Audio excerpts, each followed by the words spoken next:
본문 성구 요한계시록 10장.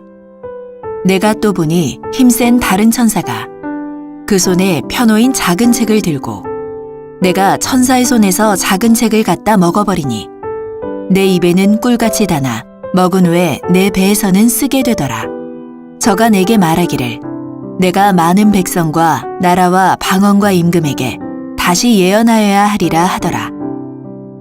요한계시록 10장 펴놓인 작은 책. 한기총 소속 교단 장로교의 교리, 신약 성경, 신천지 예수교 증거장막 성전의 교리, 예언대로 나타난 실체를 증거하는 계시 말씀. 네, 성도 여러분 반갑습니다. 저는 신천지 예수교 강사 이정수입니다. 자, 오늘 이 시간에는 계시록 10장에 나오는 펴놓인 작은 책에 대하여 신천지의 정통 교리와 한기총의 거짓 주장을 알아보도록 하겠습니다. 자, 계시록 10장 1절부터 2절을 보니 하늘에서 천사가 내려오는데 이 천사의 손에는 펴놓인 작은 책이 있다고 합니다. 이 책은 원래 계시록 5장에 하나님의 오른손에 7인으로 봉해진 책이었습니다. 이렇게 책이 봉해졌으니 천상천하에 이 책을 펴거나 보거나 할 사람이 없어 요한은 크게 울었다고 합니다. 이 책 안에 기록된 내용이 무슨 내용이기에 요한은 이렇게까지 슬피 울었을까요?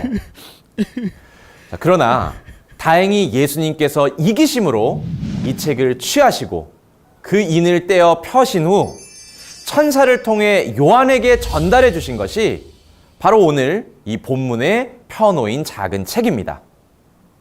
자, 그리고 이것을 요한에게 받아먹고 가서 세상에 전하라고 지시하셨습니다.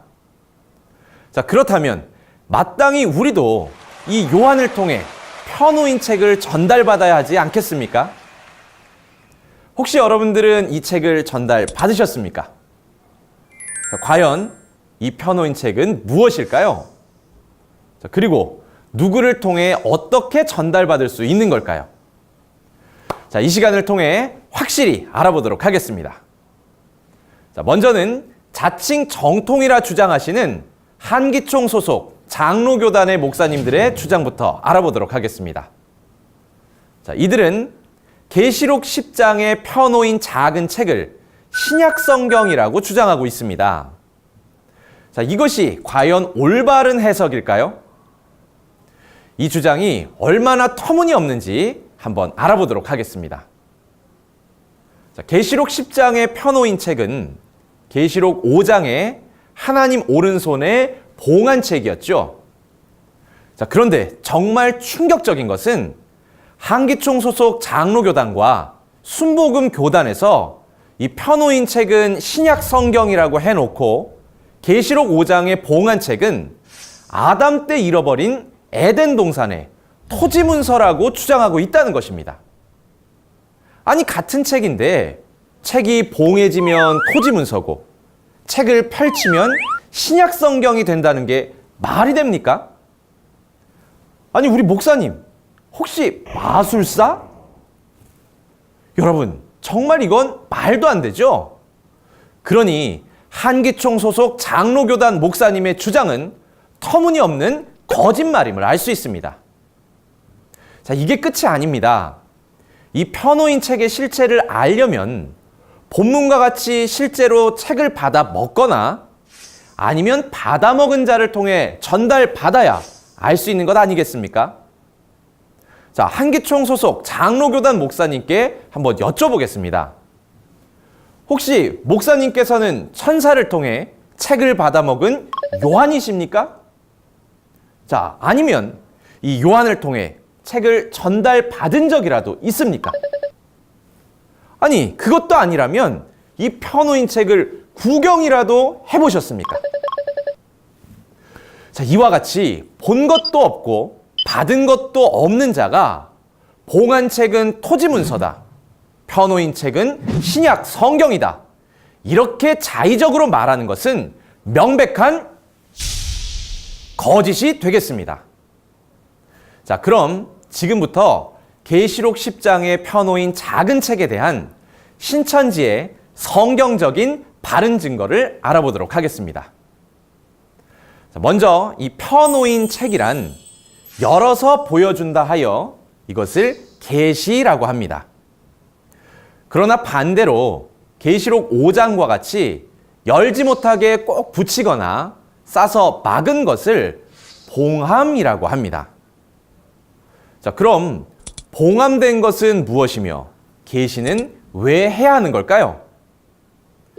다니엘 12장 4절과 이사야 29장 11절에 가서 보니 모든 묵시, 곧 예언서가 마치 봉한책이 되었다고 합니다.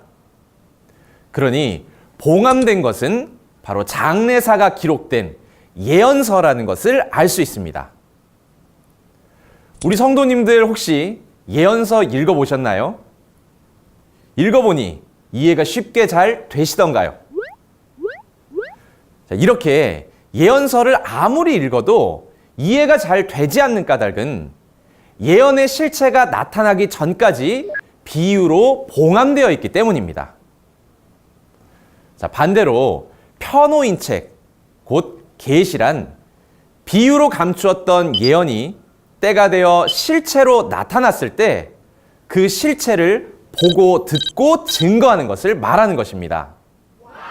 그러니 정리하자면 오늘 본문의 편호인 책이란 한기총 소속 장로교단의 주장처럼 신약 성경을 말하는 것이 아니라 성경의 예언대로 나타난 실체를 증거하는 계시의 말씀이 되겠습니다. 자, 하나님께서 우리에게 예언을 주신 이유는 요한복음 14장 29절의 말씀과 같이 이룰 때 믿게 하기 위함이었습니다. 그러나 계시록 10장 같이 하늘에서 열어준 계시의 말씀을 전달받지 않는다면 아무리 예언의 실체가 나타난들 결코 알아볼 수 없지 않겠습니까? 그러니 누구든지 이 계시의 말씀을 전달받아야 하는 것입니다. 자, 그럼 이 계시는 누구를 통해 또 어떻게 전달받을 수 있는지 한번 알아보도록 하겠습니다. 네, 하나님께서는 구약과 신약의 계시 전달 과정을 미리 설계해 놓으시고 때가 되면 그대로 이루시게 됩니다. 이 신약의 계시 전달 과정은 구약과 같은 노정으로 전달되기에 먼저 구약 계시 전달 과정을 알아본 후 이어 신약 계시 전달 과정까지 알아보도록 하겠습니다.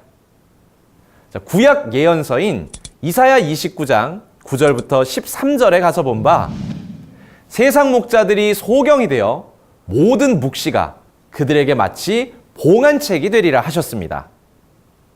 이 소경된 목자들이 사람의 계명으로만 가르치니 성도들은 입술로는 하나님을 존경하나 그 마음은 하나님에게서 멀리 떠난다고 합니다. 자, 그럼 이 봉한책은 언제 열리게 되는 걸까요? 네, 하박국 2장 2절부터 3절에 보니 이 묵시는 정한 때가 있으니 그때는 바로 예언이 응하는 때가 되겠습니다. 그때가 되면 에스겔 1, 2, 3장의 예언과 같이 하나님께서 인자라고 하는 한 목자를 택하시게 됩니다. 그리고 이 목자에게 편호인 책, 곧 계시의 말씀을 받아먹게 하시어 사람의 계명으로만 가르침을 받은 이 패역한 이스라엘 백성에게 가서 전하라고 지시하게 됩니다. 그러니 오직 인자와 같은 약속한 목자 한 분을 통하지 않고서는 계시의 말씀을 전달받을 수 없는 것입니다. 자, 우리 성도님들은 이 구약 성경의 약속대로 편호인 책을 받아먹고 전하는 이 인자가 누구인지 알고 계십니까? 네, 눈치채셨다고요? 맞습니다. 그분은 바로 인자이신 예수님이십니다. 이 예수님이 오시는 초림 때는 요한복음 19장 30절처럼 구약의 예언이 성취되는 때였습니다. 이때 하나님께서 예수님에게 찾아오셔서 편호인 책, 즉 계시의 말씀을 주시고 사람의 계명으로만 가르침을 받은 패역한 이스라엘 백성들에게 전하게 하셨습니다. 마태복음 11장 27절에는 아들과 또 아들의 소원대로 계시를 받는 자 외에는 하나님을 알 자가 없다고 하셨고, 요한복음 17장 3절에는 참 하나님과 예수님을 알아야만 영생할 수 있다고 했으니, 초림 때 세상 모든 신앙인들은 오직 예수님 한 분을 통해 계시를 받아야만 구원과 영생을 얻고 그토록 소망하는 천국에 들어갈 수 있었던 것입니다. 자, 그럼 이제 정말 중요한 이 신약 계시 전달 과정을 알아보도록 하겠습니다.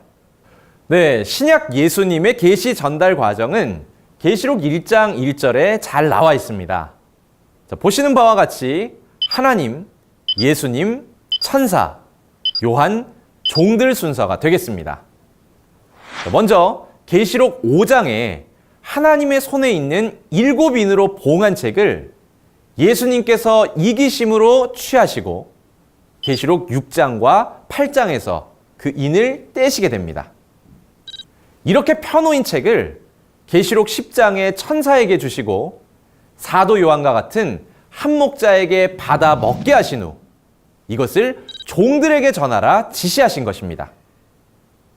자, 결국 하늘에서 펴놓인 책을 주신 이유는 이 땅의 종들에게 보이기 위함이었습니다. 자, 이 종들은 바로 계시록 7장에 입맞은 12지파 14만 4천과 예수님의 피로 씻은 흰 무리들입니다. 이들은 계시의 말씀으로 입맞아 하나님의 나라가 되고 백성이 되는 자들입니다. 그러니 초림 때와 같이 계시록의 예언이 성취되는 주 재림 때에도 계시받은 약속의 목자 한 분이 반드시 출현해야 하는 것입니다. 이 약속의 목자는 계시록 전장의 사건을 보고 들은 유일한 증인이며 예수님께서 교회들을 위하여 계시 말씀을 증거하라고 보내신 예수님의 사자입니다. 그러니 오늘날 이 요한과 같은 약속한 목자 한 분을 통하지 않고서는 세상 어느 누구도 계시의 말씀을 전달받을 수 없는 것입니다. 또한 이 약속의 목자가 증거하는 계시의 말씀을 듣고 지키는 자에게 복이 있다 했으니 오늘날 세상 모든 신앙인들은 오직 이 약속한 목자 한 분을 통해 계시의 말씀을 전달받아야만 구원과 영생의 복을 받고 소망하는 천국에 들어갈 수 있다는 것을 오늘 분명히 아셔야겠습니다. 자, 오늘은 계시록 10장에 펴놓인 작은 책에 대해서 알아보았습니다. 한기총 소속 장로교 목사님은 이 펴놓인 책을 신약 성경이라 주장했습니다. 이는 본 것도 들은 것도 없는 자의적으로 해석한 거짓입니다. 반면 신천지는 예언대로 나타난 실체를 증거하는 계시의 말씀이라고 성경적으로 증거하였습니다. 이는 약속의 목자가 사건의 현장에서 보고 들은 참 진리입니다.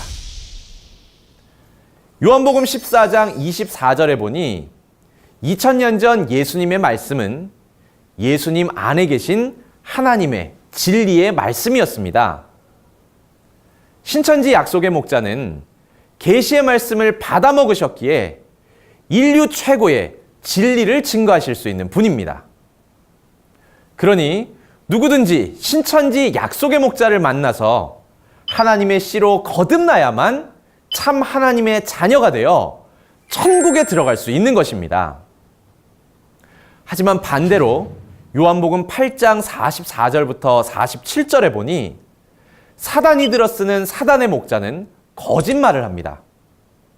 그러니 오늘 확인하신 바와 같이 거짓을 주장하는 한기총 소속 장로교단의 목사님들은 그 속에 마귀의 영이 있음을 스스로 증거하고 있는 것입니다. 거짓말을 증거하는 것은 마귀의 씨를 뿌리는 것이며 그 씨로 나게 되면 마귀의 자식이 되어 불과 유황이 있는 지옥으로 갈 수밖에 없는 것입니다. 현재 여러분은 본 것도 없이 사람의 계명을 가르치는 한기총 소속 목사와 함께하고 계십니까? 아니면 계시의 말씀을 증거하고 있는 신천지 약속의 목자와 함께하고 계십니까? 신천지 약속의 목자는 계시의 말씀을 통해 하나님의 실존한 자들을 추수하여 12지파 14만 4천을 인치고 어린 양의 피로 죄사함을 받은 흰 무리를 모아 하나님의 영원한 나라를 창조하고 있습니다. 이곳이 바로 신천지 예수교 증거장막 성전입니다. 이곳에 펴놓인 작은 책을 받아먹은 약속의 목자가 있기에 천상천하 누구도 풀지 못했던 요한계시록을 그 실체와 함께 밝히 증거하고 있는 것입니다. 이로 인해 말씀이 없는 한기총에서 떠나간 가나안 성도들이 계시의 말씀이 있는 이 신천지로 몰려오고 있는 것입니다. 그러니 지금까지 거짓을 밥 먹듯 주장해온 한기총 소속 목사님들, 제발 회개하시고 거듭나시길 바랍니다. 그리고 우리 성도님들은 부디 참과 거짓을 잘 분별하셔서 소망하는 천국과 영생에 이르시기를 기원드립니다. 대단히 감사합니다.